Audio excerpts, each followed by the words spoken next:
작은 서점.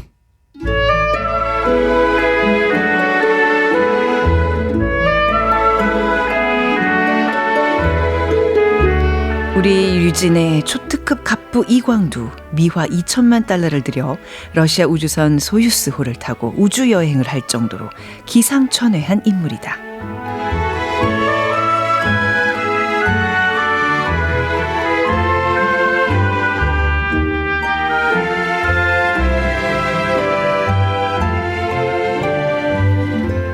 안녕하세요. 작은 서점 아나운서 최현정입니다.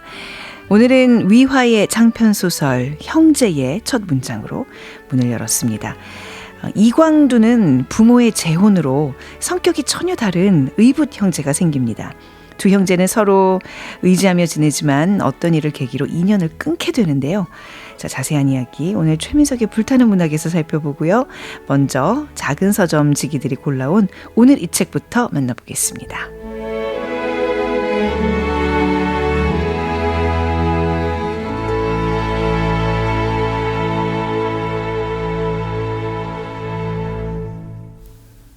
네, 작은 서점 아나운서 최현정입니다. 이번 주 작은 서점에서 마련한 책 선물은 김정아 박사님이 번역한 표도르 미하일로비치 도스토옙스키의 죄와 벌, 백치, 악령, 카라마초프가의 형제들입니다. 지식을 만드는 지식에서 나왔고요. 4대 장편을 한 권으로 묶은 금장 본판입니다. 특별한 이 책 받고 싶으신 분들은 이번 주까지 작은 서점 인스타그램에 댓글 남겨주시기 바랍니다. 추첨을 통해서 책 선물 보내드리도록 하죠. 김정아 박사님은 이달부터 매주 목요일마다 작은 서점 계절학기 코너에서도 만나실 수 있습니다. 새로운 코너 유튜브에 댓글 남겨주셔도 추첨을 통해서 책 선물 보내드릴 예정이니까요. 많은 관심과 참여 부탁드립니다.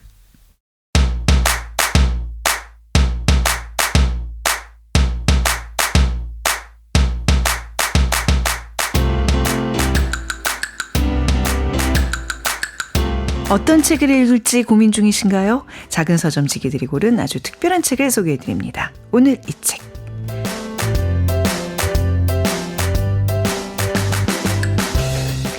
네, 알라딘의 김경영 MD와 함께 하겠습니다. 안녕하세요. 안녕하세요. 자, 오늘 어떤 책 가져오셨죠? 네, 오늘 제가 가져온 책은 남은주 저자의 사건은 왜 항상 금요일 밤에 일어나는가입니다. 이거 제목만 들었을 때는 뭔가 추리? 스릴러? 소설? 그렇죠. 인 것 같은데 제목이 아주 의미심장합니다. 네, 그러니까요. 이 책은 사실 제목만 봐서는 내용을 짐작하기가 불가능한 책인데요. 네.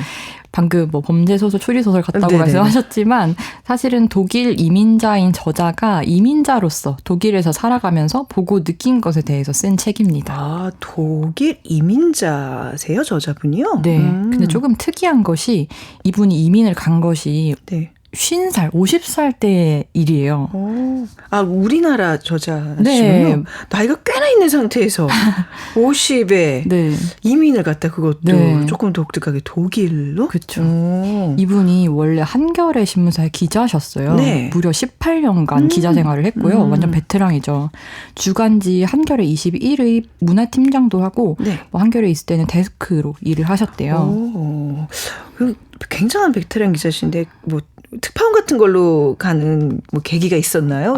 왜 독일을 선택하신 거죠? 그게 참 특이한 점인데요. 네. 이분이 2018년에 연수로 1년간 독일에 가 있으셨대요. 네. 그런데 거기서 어떤 한국 기자로 취재하는 일의 한계 같은 것을 맞닥뜨리셨나 봐요. 내적 갈등 같은 것이 있으셨겠죠? 여기에 대해서는 아주 간략하게만 이야기가 나오는데요. 네. 어쨌든 저자는 기자로서의 삶을 끝내고 베를린에 있는 독일어 학원에 등록을 했다고 합니다.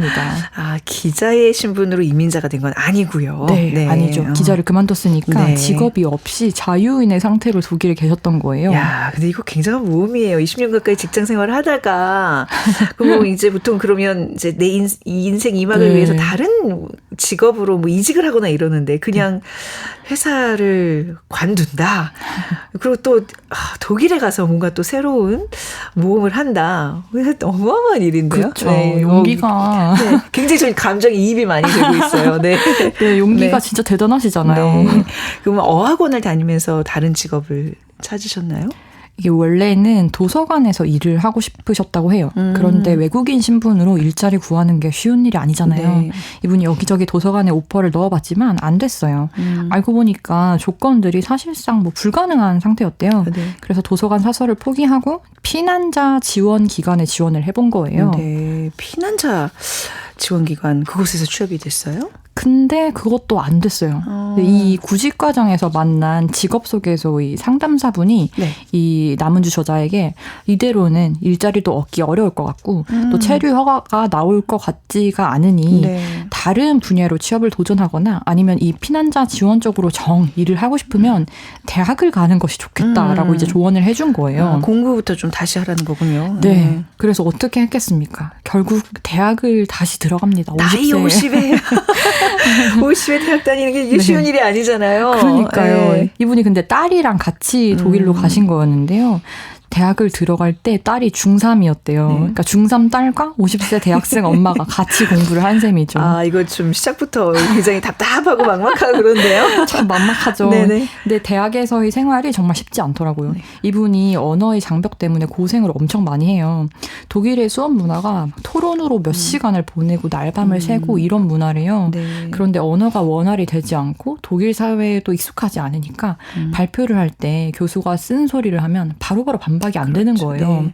토론도 안 되고 수업을 듣고 따라가는 것조차 뭐 벅차고 그리고 우리가 그래도 한국에서는 나이에 대한 강박이 되게 심하지만 네. 뭐 외국 특히나 유럽 쪽은 사회적으로 나이로 인한 제한 같은 게 별로 없다고들 생각하잖아요. 네. 근데 그것도 아닌 게 독일에는 늙은 개에게 새로운 재주를 가르칠 수는 없다라는 말이 있대요. 아, 그러니까 이제 뭐 독일 사회도 나이에 대한 제한이 없는 건 아니라는 얘기네요. 네, 그렇더라고요. 이분이 다니던 대학에서 이만큼 나이 많은 더구나 외국인인 학생은 없었대요. 아, 정말 대단한 용기라는 말을 계속 반복하게 되네요. 그렇죠? 그러니까요. 그 과정에서 얼마나 굴욕적인 순간들이 그러니까, 많았는지. 얼마나 많았을까요? 네, 또 개인으로서 자아뿐만 아니라 자식 앞에서 어떤 권위를 가져야 되는 보호자의 자아를 가진 사람으로서 얼마나 난감한 상황들이 많았는지가 다 묘사되어 있는데 네. 참 너무 상상이 되고 이해가 되더라고요. 아, 근데 또 부모로서 새로운 삶을 시작해야 되는 거잖아요. 네, 그것도 쉽지 않은 것 같은데요. 그것도 쉽지 않고 또 개인의 삶도 그쵸, 쉽지 개인의 않고. 삶도 쉽지 않고. 아. 네. 근데 대학에서 이분은 사회복지를 공부한 건데요. 이 책이 조금 독특하다고 생각한 부분이 이분이 공부하는 게 사회복지이고 또 장차 사회복지사가 될 것을 목표로 공부를 하는 거잖아요.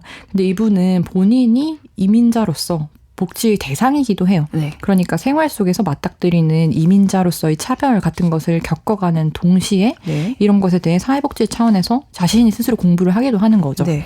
그래서 이 책은 개인의 이야기를 담고 있는 말하자면 에세이에 가까운 책인데 네. 그 중심 내용은 피난자나 이민자 같은 사람들이 한 국가에, 한 사회에 들어가게 됐을 때 어떤 현실에 처하는지 네. 그리고 반대로 이 국가는 이 사람들을 이렇게 받아들이면서 어떤 상황을 마주하게 되는지를 깊게 다루고 있더라고요. 네.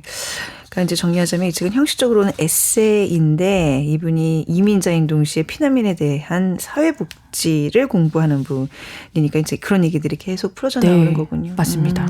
이게 좋았던 게 우리는 보통 피난민이나 이주민에 대한 이야기를 접할 때요.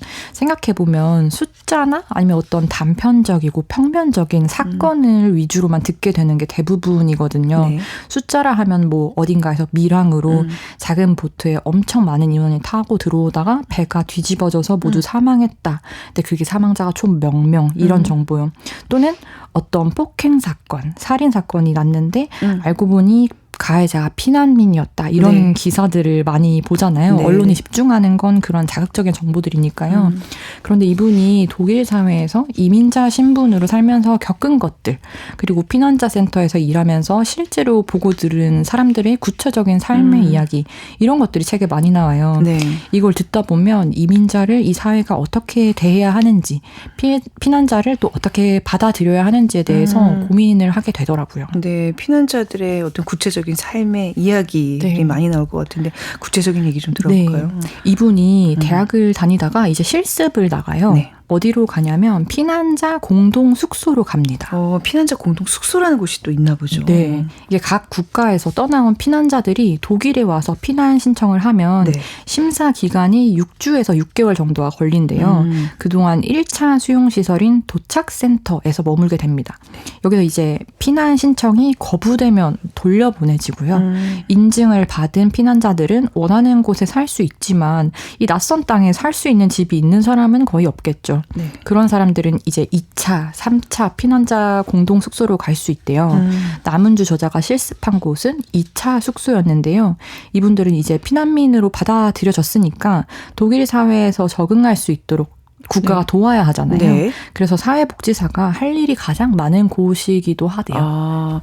어떤 일들을 하게 되나요? 사회복지사들이요. 네.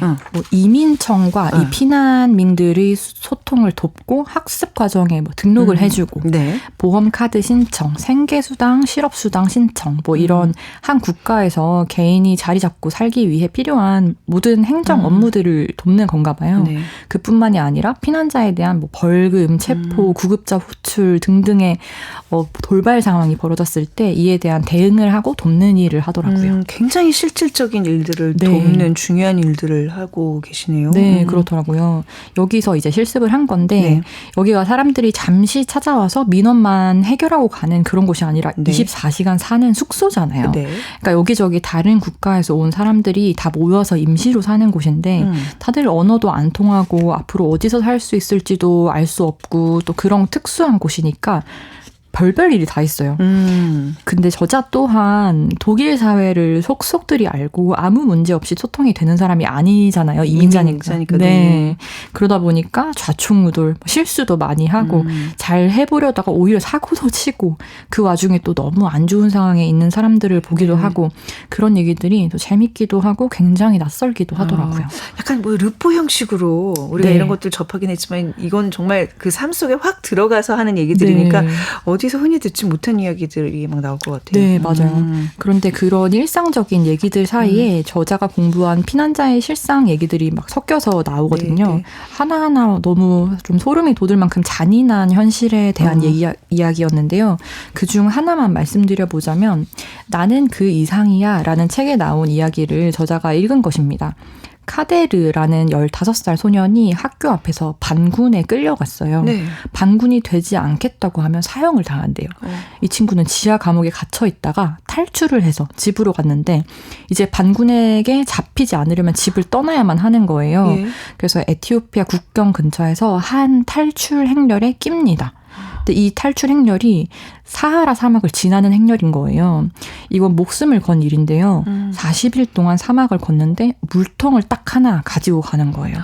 근데 90명이 함께 출발했는데 예. 걸을수록 한 명 한 명 죽어나갑니다. 네. 나중에는 누가 죽어도 힘이 없으니까 묻어줄 수도 없었대요. 이게 지금 실제로 있었던 일이란 얘기예요? 네. 사막을 40일간 걷는데 물통 하나 달랑 듣고 네. 죽음의 길로 네, 들어서는 그러니까요. 거예요? 네.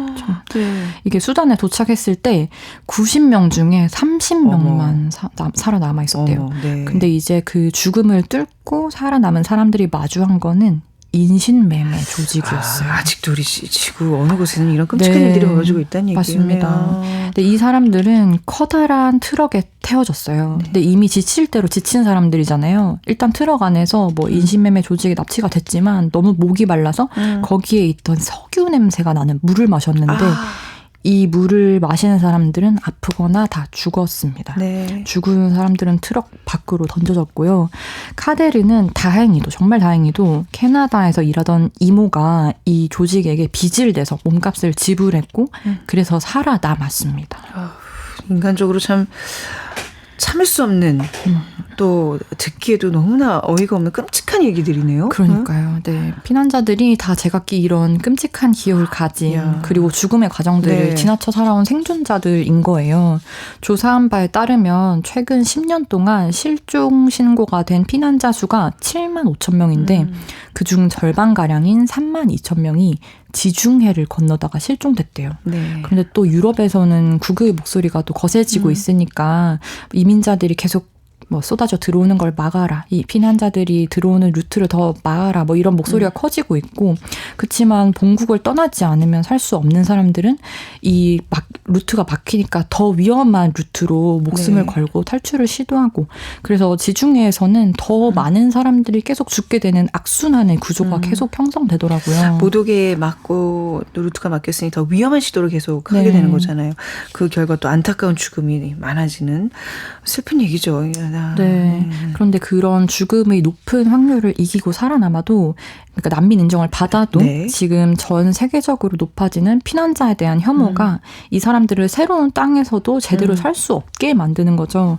결국 이 책 전체가 이민자든 피난자든 타지에서 살면서 마주하는 의식적이고 무의식적인 차별이 얼마나 실인 것인지에 대해서 속속들이 얘기하고 있는데 이 책에도 갈수록 거세지는 이민자 혐오, 피난민 혐오에 대한 두려움이 잔뜩 들어있거든요. 책에 나오지만 독일에서도 모범적 사례로 유명하던 피난민 숙소가 이 혐오에 못 이겨서 결국 문을 닫았대요. 아 그래요? 뭐 어느 정도로 심각했으면요? 그게 뭐 벽에 낙서 뭐 간단하게는 벽에 낙서 같은 것도 있고 뭐 길거리에서 욕설을 하기도 하고 그런 혐오들이 이제 점점 거세지기 때문에 그런 일들이 발생한 건데 극우 정치인이 궤변에 가까운 혐오 발언을 쏟아내기도 하고 또 길거리에는 아예 나치 문양을 자랑스럽게 지니고 지는 사람들도 많이 늘었다고 하고요. 또 이런 상황 속에서는 비슷한 생김새가 아닌 사람들은 불안에 떨 수밖에 없잖아요. 실질적인 위험을 항시 느끼니까요. 네. 야, 이게 뭐 나치 문양까지 등장할 정도로 이게 어떤 극우적인 그 반대에 계속 부딪히고 있는 난민들의 삶, 굉장히 그 심각한 어떤 현실을 고발하는 책이군요. 네, 맞습니다. 근데 이게 또 혐오가 전 세계적인 경향이고 당장 우리나라만 해도 이민자가 많고 다문화 가정이 많고 이제 옛날처럼 단일 민족으로만 이루어지는 사회가 아닌데 이제 받아들여야 되죠. 맞아요. 네. 추세가 그렇죠. 네. 근데 또 우리가 이주민들을 어떤 마음으로 받아들이고 있나 생각해보면 좀 답답해지는 측면이 있잖아요. 남은주 저자의 경험이나 생각을 읽다 보면 거꾸로 우리가 한국 사회에 있는 이주민들을 어떻게 대하는지를 계속해서 좀 고민해보게 되거든요. 이 사회를 구성하는 구성원들이 이 주제에 대해서 많이 저는 고민을 해야 된다고 생각을 하고 또 누군가에게 뭐 예를 들면 정치인 같은 사람들에게 그냥 이 생각을 외주주는 떠넘기는 일을 하지 말고 개개인이 함께 고민하고 또 나름대로의 태도를 가지고 있어야 된다는 생각이 들었습니다. 근데 이제 거기에 이렇게 자신이 보고 느낀 것을 글로 너무나 잘 정리한 이런 책이 큰 도움이 될 것 같다는 생각을 했고요. 근데 김경영 MD는 이 책 제목은 왜 사건은 왜 항상 금요일 밤에 일어나는 거예요? 지금 여태까지 계속 그 질문이 있었는데 끝까지 나오질 않아서. 그게 저자가 이제 실습을 할 때 이제 실습을 하다 보니까 그 원래 기존의 직원들이 비는 시간에 혼자 남아서 이 민원들을 처리해야 되는 게 있는데 그 금요일 밤이었대요. 아, 그렇군요. 근데 그때 하필 큰 사고들이 많이 터져서 제목을 이렇게 지은 거더라고요. 네. 이거 궁금증 해결이 안 되면 집에 가서 잠을 못 이룰 것 같아요. 이 책에 대해서 더 하실 말씀 있으세요? 네, 이 책이 사실은 이렇게 짧게 정리하기가 조금 어려운 책인 것 같아요. 대부분의 책이 축약하면 그 뭐 매력이 많이 사라지긴 하지만 이 책은 특히나 이렇게 20-30분 분량으로 정리를 하면서 아쉬운 부분이 좀 많았거든요. 그 이민자로서 겪는 차별, 또 피난민이 겪는 현실 이런 건 상황에 대한 긴 묘사와 구체적인 감정 서술을 봐야 좀 많이 와닿는 게 있으니까요. 근데 저자가 베테랑 기자 출신이고 그래서 글이 워낙 깔끔하게 익히고 자료 조사도 탄탄해요. 그래서 이런 사회적 이슈에 관한 주제의 책에 관심이 있으신 분들 혹은 자신이 이민자이거나 유학생이거나 그래서 차별로 인한 찜찜함과 어떤 불안 같은 걸 안고 사는 분들은 이 책에 깊이 공감하실 수 있을 것 같고요. 저는 많이 읽혀야 되는 책이라고 생각했습니다. 많이 읽혀야 되는 책이다. 강추하는 책이다. 그러면 이 저자분께서는 그래서 저기 공부 끝에 사회복지사가 독일에서 되신 거예요? 그건 이제 책을 통해서 확인해 보시고요. 이런 식으로 아유 꼭 책으로 확인해 보도록 하겠습니다. 50세의 딸과 함께 독일 이민자가 된 저자의 이야기. 자, 그리고 이민자이면서 피난민을 돕는 저자 남은주 작가의 자세한 이야기 궁금하신 분들은 오늘 이 책 사건은 왜 항상 금요일 밤에 일어나는가 꼭 읽어보시기 바랍니다. 지금까지 알라딘의 김경영 MD였습니다. 감사합니다. 감사합니다. 작은 서점.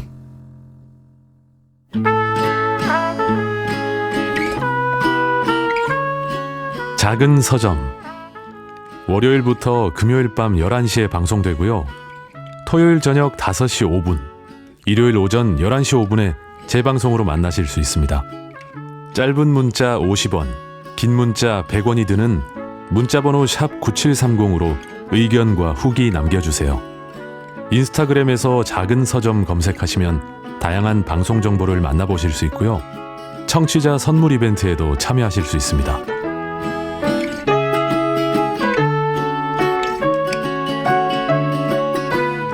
책, 함께 읽으면 더 재밌다. 작은 서점.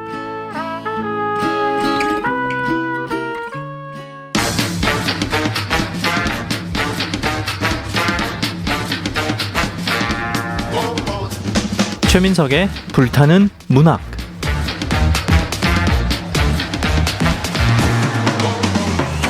우리의 마음을 저미는 명작. 오랜 시간 살아 숨쉬며 여전히 불타오르는 명작. 앞으로 그런 명작이 될 거라 여겨지는 작품까지. 최민석 작가가 아끼는 명작 이야기 작은 서점에서 풀어봅니다. 소설가 최민석의 불타는 문학.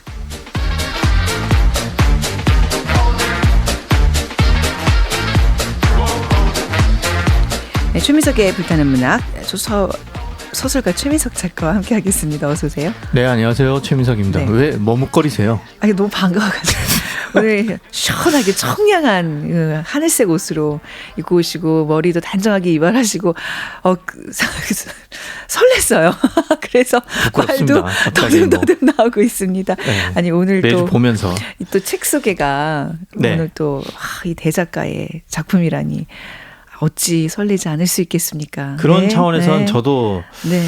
제가 2배 더 설레는 것 같습니다. 네, 오늘 위화 작가의 형제라는 소설을 소개해 주신다면서요? 사실 제가 저번에 위화의 원청을 한번 소개한 적이 네. 있죠. 그리고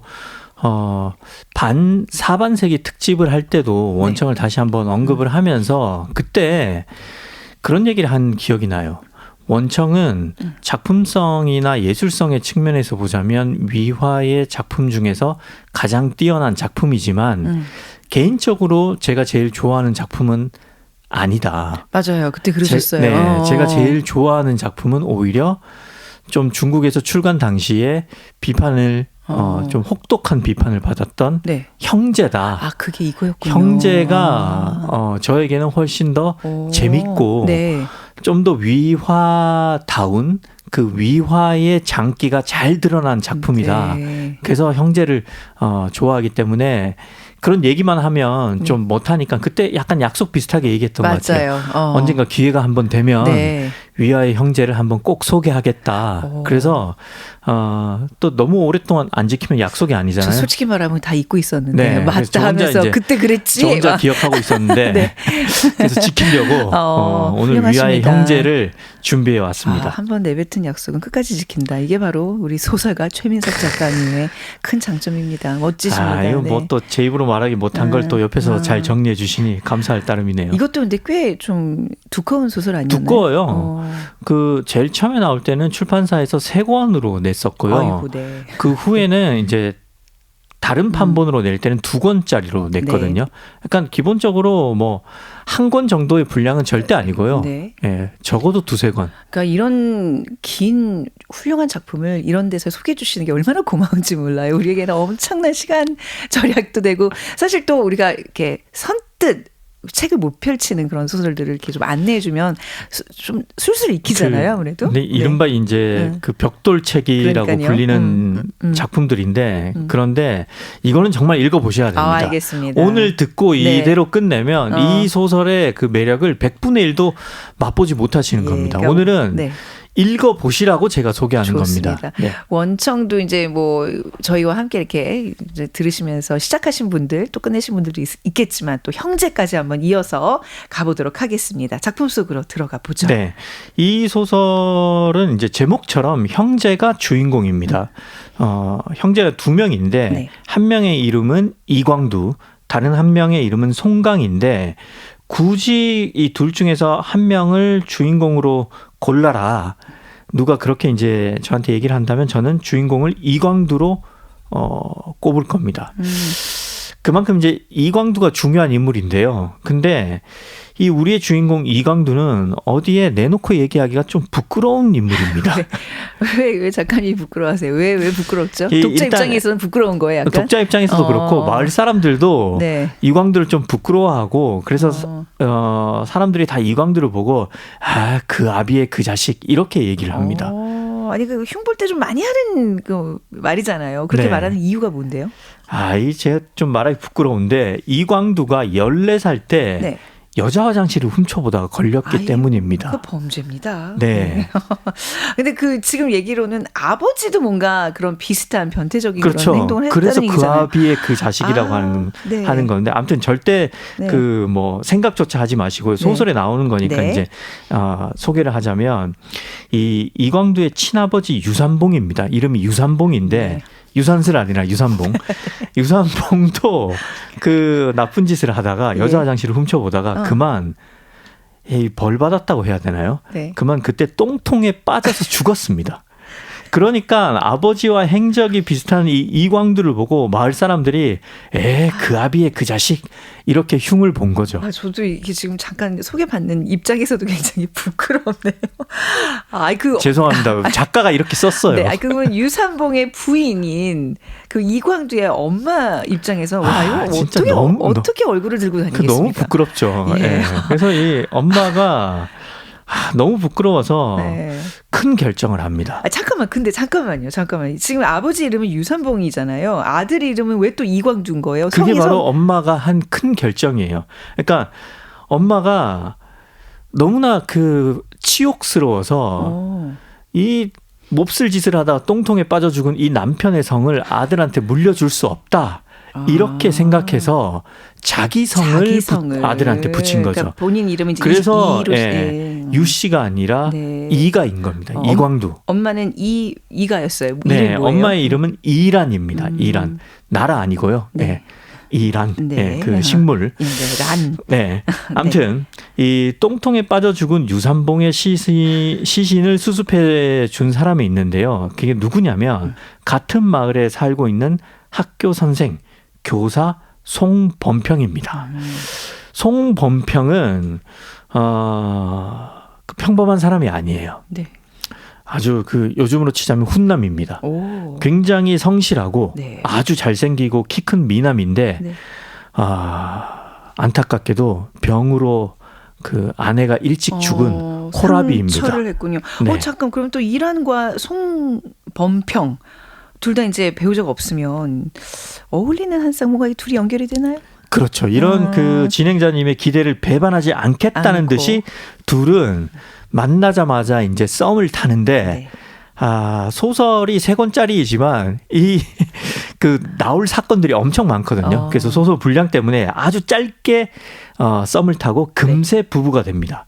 이렇게 송범평의 아들인 송강 그리고 이란의 아들 이광두 이 둘은 피 한 방울 섞이지 않은 채 형제가 되는 거죠. 네, 소설 제목이 그래서 형제인 거잖아요. 네, 그렇습니다. 그런데 아버지를 좀 보자면 송범평은 굉장히 착실한 학교 교사이고 그래서 아들 송강도 키가 크고 아주 잘생기고 굉장히 착실한 아들이에요. 아빠 닮아서. 네. 반면에 그러니까 이광두는 오늘의 주인공은 자꾸 얘기하기 좀 부끄러운데 아버지는 일단 똥통에 빠져 죽었고 그리고 또 이광두도 몹쓸 짓을 하다가 들켜서 엄청 두드려 맞고 마을 사람들한테 맨날 욕을 먹으면서 지내거든요. 근데 참 이게 두 형제가 안 그래도 이렇게 되면 좀 갈등이 조금 어떻게 내재돼 있는 건데 이 가정 자체에 완전 성향도 다르고 형제가 됐다는 게 좀 불안불안한데요. 완전히 그 반대되는 성격을 가진 두 인물이 형제가 된 거예요. 정리를 좀 하자면 한 명은 굉장한 사고 뭉치에다가 막 욕정이 가득하고 다른 한 명은 굉장히 모범적이고 반대로 또 이광두와 달리 사랑에 관해서도 아주 순정파입니다. 그러니까 이 둘이 한 형제가 되어서 빚어지는 상반된 인생 스토리가 이제 펼쳐지는 거죠. 아주 그냥 많은 사건들이 막 벌어지겠네요. 막 네. 끊임없이. 아, 기대됩니다. 근데 이제 처음 네. 등장하는 사건은 뭐냐면 위화 작가가 자기 소설에 빠지지 않고 등장시키는 네. 그 레퍼토리라고 해야 되나요? 중국 그 현대사에 빠질 수 없는 사건이 있습니다. 네네. 바로 문화대혁명이죠. 문화대혁명. 위화 작품의 그 허삼관 매혈기도 이때의 배경이죠. 네. 네. 그때도 이제 그 문화대혁명이 좀 나오는데 네. 비슷한 점이 사실 허상관 매열기와 형제가 비슷한 점이 있어요. 네. 일단 허상관 매열기도 피가 아닌 인연으로 맺어진 가족을 그랬죠. 얘기하거든요. 네네. 그리고 뭐 문화대혁명도 나오고 근데 이 피가 아닌 인연으로 맺어진 가족 이게 네. 사실은 위화 소설의 테마입니다. 그렇네요. 네.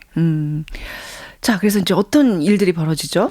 문화대혁명이 시작되자마자 네. 송범평이 이 평범한 사람이거든요. 범평. 근데 아무 죄도 없이 반혁명 분자로 몰립니다. 아, 당시 좀 분위기가 좀 그렇긴 했었어요. 네. 근데 이제 뭐 정말 아무 죄도 없었어요. 아무런 사전적인 그러니까 어떤 굳이 문제. 따지자면 지식 분자라는 거죠. 아, 그렇죠. 네. 그래서 송범평은 군중 앞에서 모욕을 당하는 것은 물론이고 몽둥이 세례까지 당합니다. 네, 뭐 무사히 어떻게 빠져나오나요? 공경을? 무사하지 못해요. 이 위화 소설의 특징인데 네. 등장인물을 굉장히 애정어리게 묘사를 해놓고 그 인물을 위화 작가는 금세 죽게 만듭니다. 죽는다고요? 그래서, 바로? 예. 그래서 독자들로 하여금 굉장히 감정을 네. 뜨겁게 끌어올리게 만들죠. 아무튼 네. 그래서 이 굉장히 지금 이 두 형제가 어리거든요. 그래서 어린 송광과 이광두는 아버지를 구하지 못한 채 네.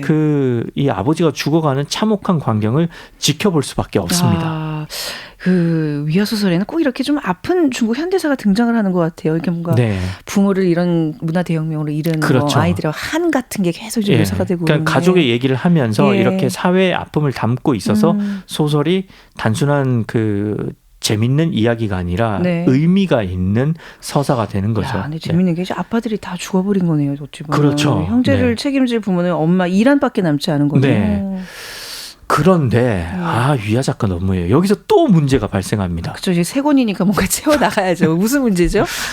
그 이란과 송범평이 썸도 별로 못한 채 결혼을 했잖아요. 네. 그래서 둘은 아주 애틋해요. 그리고 막 보고 있어도 보고 싶은데 이런 남편이 죽어버리자 그만 이란이 충격에 빠져서 병을 앓게 됩니다. 그리고 그 병을 시름시름 앓다가 그만 죽어요? 엄마도? 그렇습니다. 엄마 이란마저 세상을 떠나고 맙니다. 아니 왜 이렇게 금방 이건 조금 좀 나중에 제가 또 한 번 약속할게요. 인생이란 소설이 있거든요. 네. 그건 사람들이 더 많이 죽어요. 아무튼 이게 위화 소설 특징이에요. 주인공 네. 빼고는 거의 다 죽습니다. 그러네요. 네. 아무튼 이래서 이 두 형제는 하루 아침에 고아가 되죠. 그래서 서로 이제 의지하는 정말 뭐 피 한 방울 섞이지 않았지만 그런 형제가 된다 뭐 이런 네. 설정이군요. 네. 그래서 이 둘은 가난과 굶주림 속에서도 서로를 지키면서 살아가죠. 네. 그러면서 둘의 우애는 단단해집니다. 그런데 이렇게 쭉 살면 소설이 안 되겠죠. 또 문제가 발생합니다. 이번에 어떤 문제죠? 제가 아까 그 두 명의 캐릭터를 소개할 때 괜히 한 명은 그 육체적 욕망을 네. 갈망하고 다른 한 명은 네. 순수한 사랑을 갈망한다고 얘기한 건 아닙니다. 이유가 있어요. 혹시 이게 뭐 이렇게 한 여자를 두고 동시에 형제가 같이 사는 그렇습니다. 뭐 이런 거예요? 네, 그렇습니다. 왜 슬픈 예감은 틀리질 않지? 예, 한국인들이 좋아하는 네, 스토리죠. 네. 예. 이제 소설에서 시간이 훌쩍 흘러서 둘 다 이제 성인이 됐거든요. 네. 그런데 둘 다 이 동네에서 소문난 미인인 임홍을 만나게 되는데 사실 이광두가 아주 어렸을 때부터 임홍을 엄청나게 짝사랑을 했어요. 네. 그런데 정말 말씀하신 대로 슬픈 예감은 틀린 적이 없는데 아니나 다를까. 그 송강이 키 크고 잘생기고 똑똑하고 착실하다고 했잖아요. 임홍은 이 성실하기까지 한 송강을 선택해서 결혼하고 맙니다. 그러면 이광두는 얼마나 마음이 상했을까요? 어떻게 해요? 네. 네, 그래서 형수가 된 거잖아요. 네. 굳이 둘이 나이가 거의 비슷한데 송강이 약간 생일이 빠르거든요. 그래서 이제 임홍이 이광두의 형수가 된 건데 그래서 이광두는 자신의 그 사랑을 가슴에 묻고 형인 송강을 위해서 네. 물러납니다. 아, 뭔가 이렇게 형을 향한 복수 뭐 이런 게 아니라 순순히 네. 물러나는군요. 대신 네. 둘이 거의 왕래를 안 하고 거의 막 남처럼 지내요. 네. 자, 그러면 이제 문제의 주인공 이광두는 이제 무엇을 위해 살아가게 되나요? 네. 근데 그 위아의 소설을 생각하면 늘 중국 사회를 배경으로 다루잖아요. 그렇죠. 네. 이걸 염두에 뒀을 때 굉장히 중요한 사회적 변화가 이 소설에 또 등장을 합니다. 어떤 변화의 흐름을 담아내고 바로 있죠? 개혁 개방입니다. 개혁 개방. 네. 네. 이제 중국은 돈의 시대를 맞이하면서 예전과는 완전히 다른 나라가 됩니다. 성실함보다는 돈이 힘을 갖는 시대가 시작되고 네. 두 형제의 운명도 극적으로 갈리죠. 네, 성실함보다 돈이 힘을 갖는 시대라. 지금 이제 이렇게 그 맥락상 성실한 인물인 송강의 추락을 조금 예견하는 것 같네요. 네. 송강은 한평생 정직하게 살아왔거든요. 네. 그런데 이 개혁개방 시대는 송강의 이 정직함을 비웃듯이 그에게 매번 사업의 실패라는 결과를 안겨다 줍니다. 그래서 이몽과 송강은 늘 가난하게 살아가죠. 반면에 이광두는 아주 반짝이는 머리로 시대의 흐름을 잘 읽어서 사업에 성공합니다. 아니 우리 이광두는 두뇌 회전이 빠르고 머리가 좋은 캐릭터였어요. 두뇌 회전이 빨라요. 네. 빠른데 그 공부머리가 아니라 공부머리가 아니라 잔머리, 예, 장사수완이 좋은 인물인데 네. 그것 때문에 제가 이제 반짝이는 머리라고도 얘기를 했지만 사실 또 다른 의미가 있는데 정말 이광두의 머리가 물리적으로 반짝이기 때문입니다. 사실 이광두의 본명은 이광이에요.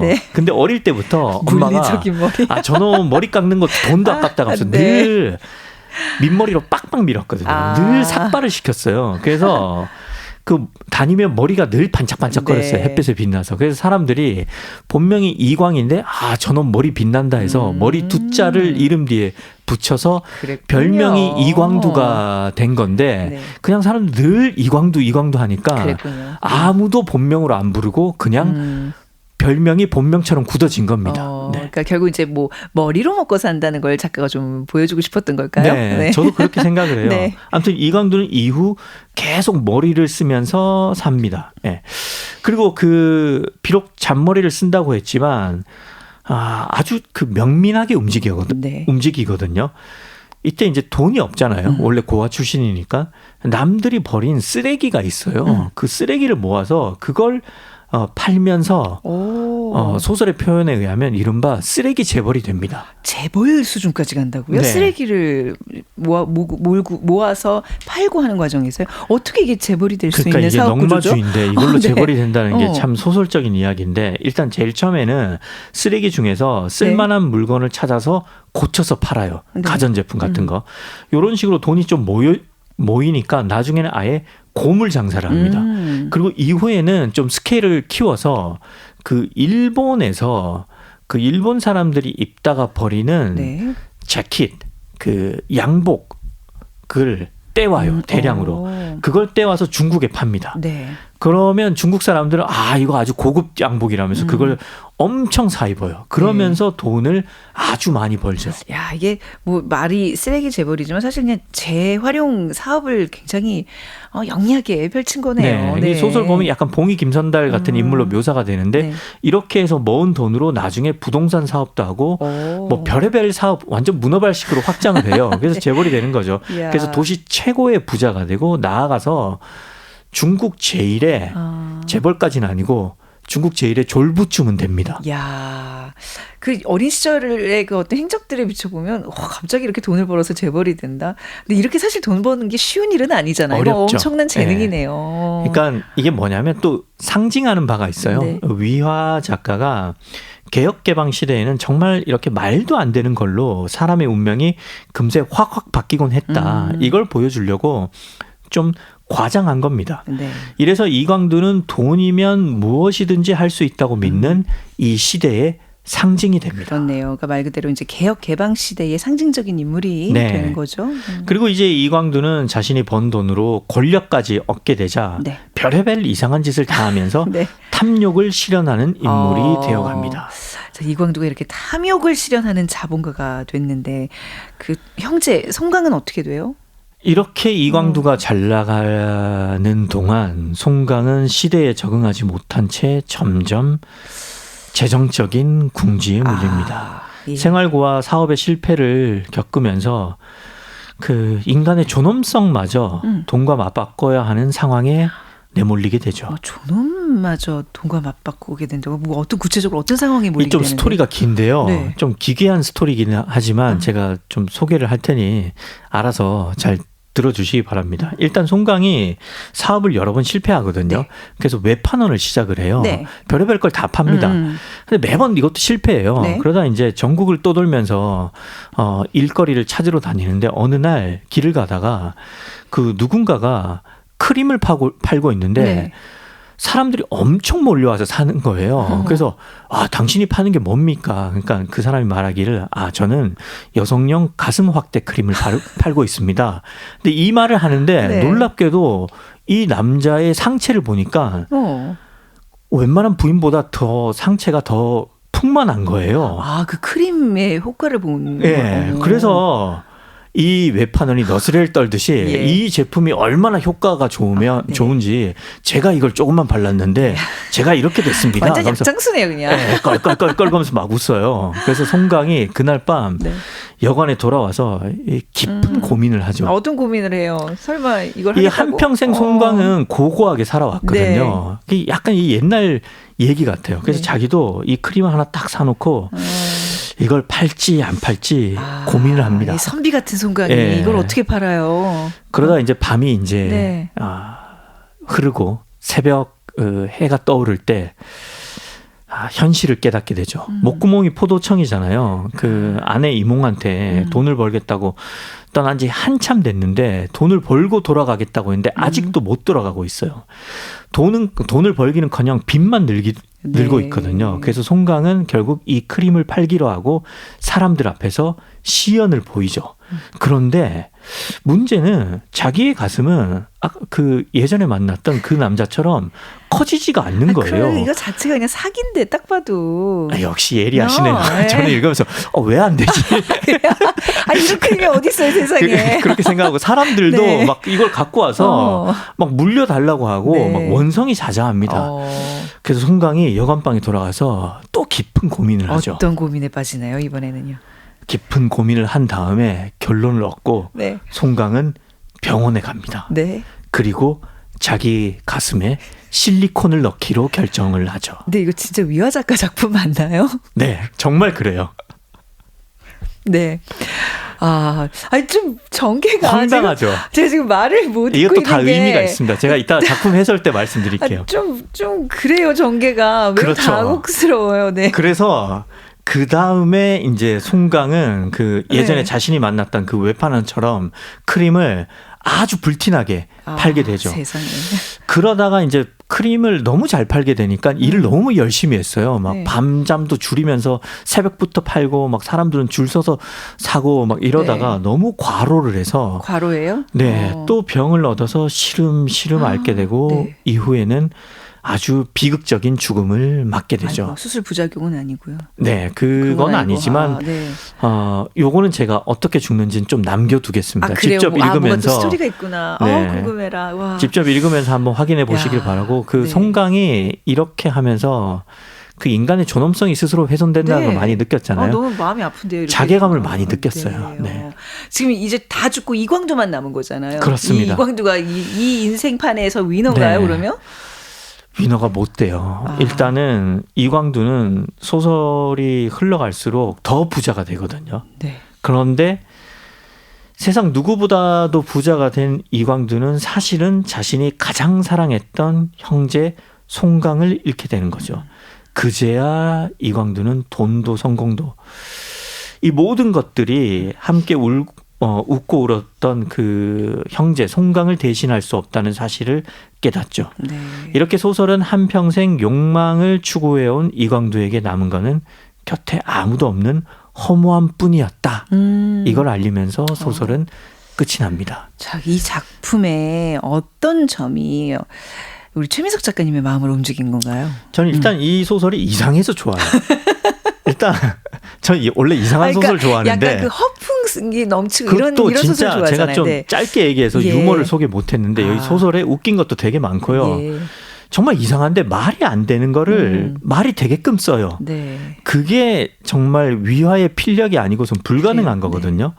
그리고 사실 그 송강의 수술이 정말 이상하잖아요. 네. 그런데 이게 좀 시대적 배경이 있는 게 당시 중국이 개혁 개방을 맞아서 갑자기 사람들이 돈을 막 많이 벌고 싶어지니까 정말 황당하게 말도 안 되는 과장 광고를 많이 했다고 해요. 네. 그래서 아주 정직한 송강조차 돈 때문에 자기 몸을 상품으로 팔아야 하는 당시 그 중국의 극단적인 상업주의와 물질 망능주의를 작가가 비판하기 위해서 이야기를 만든 것이다. 네. 이렇게 볼 수 있고요.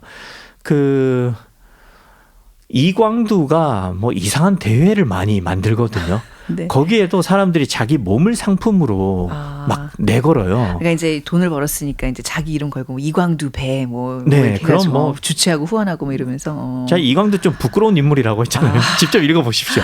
재밌네. 근데 네. 이제 그 가장 슬픈 예. 거는 뭐냐면 송강이 결국은 돈을 벌어서 아내 임홍을 만나러 가요. 네. 근데 그때 그 송강의 모습은 집을 떠날 때와는 다른 모습이었던 거죠. 그걸 보고 아내 이몽은 눈물을 엄청나게 흘리면서 두 부부는 엄청난 그 슬픔에 빠지죠. 네, 약간 이 비극적인 요소도 있고 굉장히 유머러스. 그렇죠. 그것도 또 다른 흥미 포인트예요. 네. 그러니까 비극과 코미디가 공존하는데 서사는 압도적이거든요. 네. 이 소설에는 뭐 문화대혁명의 공개 린치 그리고 고아가 된 형제의 삶 뭐 이런 비극들이 계속 이어지지만 네. 이 과정들을 위아가 아주 냉소적인 유머로 그려냅니다. 그러니까 이 소설은 비극적인 희극인 거죠. 네. 이렇게 웃음과 비극이 교차하는 독특한 서사 방식이 네. 형제의 가장 큰 매력이라고 볼 수 있습니다. 그리고 이제 약간 이제 또 어떤 역사의 흐름을 또 반영하기 때문에 그렇죠. 그런 또 매력이 있는 거죠. 네, 한 가족을 통해서 네. 중국 현대사를 보여주잖아요. 그러니까 이게 미시사이면서 동시에 그렇죠. 거대사를 같이 다루는 거죠. 맞아요. 네, 이런 류의 소설들 우리 최민석 작가님이 좋아하십니다. 네, 좋아합니다. 네. 앞으로도 이제 이런 작품을 써 나갈 계획이시고. 네. 분발하겠습니다. 네. 위아 이 작품을 통해서 어떤 메시지를 전하고 싶었던 걸까요? 네. 이 소설 전반부는 정치 이념이 인간의 존엄성을 어떻게 파괴하는지, 그러니까 즉 문화혁명이 인간성을 어떻게 말살했는지를 보여주고요. 후반부는 개혁 개방으로 상징되는 그 개혁 개방으로 인해서 빚어진 그 돈과 욕망이 인간을 어떻게 상품으로 만들어 버리는지 신랄하게 풍자하죠. 그래서 결국 이 소설은 정치도 돈도 영원하지 않지만 형제애로 상징되는 인간에 대한 연민과 사랑만은 우리가 끝까지 지켜야 할 가치다. 이 점을 우리에게 일깨워줍니다. 네, 위하 작가의 형제. 굉장히 그 잠깐의 설명만으로도 엄청난 구미가 당기는 그런 대작인 것 같습니다. 지금은 2권으로 나와 있어요? 3권? 지금은 네. 좀 두꺼운 2권으로 나와 있어요. 알겠습니다. 네. 자, 끝으로 우리 어떤 곡 들으면서 이 시간 마무리할까요? 그 초반부를 보면 그 엄마 아빠가 다 돌아가시고 난 다음에 네. 형제가 이제 둘밖에 안 남았는데 이때 아주 용감하게 행동을 하거든요. 네. 둘이 맞서서 외로운 삶에 맞서서 용감하게 싸웁니다. 그래서 일단은 용감한 형제가 작곡한 노래 중에서 좀 골라왔고요. 진짜? 네, 작곡가 네네. 용형. 이렇게 연결을 시키나요? 네. 또 우리 청취자분들의 사연을 받으면 운전하시면서 들으시는 분들이 꽤 많더라고요. 근데 좀 이제 운전하실 때 운전에 집중하는 것도 좋잖아요. 집중해야죠. 네. 좋은 게 우리 아니라. 방송 들으실 때는 네네. 우리 방송 들으시고 이제 네네. 우리 방송 끝났으니까 네. 운전에 집중하시라고. 이제 네. 마음 편히 운전하시라고. 네, 네네. 브레이브 걸스의 네. 운전만 해 골라왔습니다. 정말 이 연결고리 어떻게 하면 좋습니까? 저희 용감한 형제가 썼어요. 이 코너의 매력이라고 이해해 주시면 되겠습니다. 자, 시티팝이라 듣기 아주 청량합니다. 알겠습니다. 네, 최민석의 불타는 문화 오늘은 위화의 장편 소설 형제 함께했고요. 우리 저기 추천곡 들으면서 작은 서점도 문 닫도록 하겠습니다. 최민석 작가님 오늘 말씀 감사합니다. 고맙습니다. 지금까지 아나운서 최원정이었습니다. 고맙습니다.